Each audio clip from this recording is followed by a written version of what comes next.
Hi friends, Gajulapalli నుంచి 2 కిలోమీటర్లు దాటితే నల్లమల్ల ఫారెస్ట్లో రైట్ సైడ్ డైమండ్స్ హంటింగ్ చేస్తున్నారు. చూడండి ఫ్రెండ్స్, పొద్దున్న ఎవరికో చిక్కిందంట.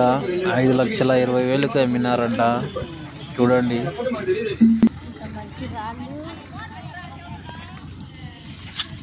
దొరికినా ఏమైనా ఏవి ఇప్పుడు ఆయనకు చూపించి అవి కాదంటున్నాడు. చూది ముగ్గురాళ్ళంట. మీకు దొరికినాయో అన్నా ఇవన్నీ సూది ముగ్గురాళ్ళంట.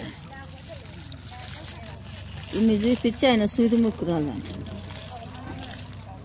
ఇంత మెరుస్తుంటే సూది ముగ్గురాలు సూది ముగ్గురాలు అంటున్నాడు. నాకు దొరికిన కొన్ని డైమండ్స్ చూడండి. ఇందులో ఏ డైమండ్స్ చూడండి ఫ్రెండ్స్. ఒక ఫుల్ వీడియో పెట్టాను. ఆ వీడియోలో చూడండి ఫ్రెండ్స్.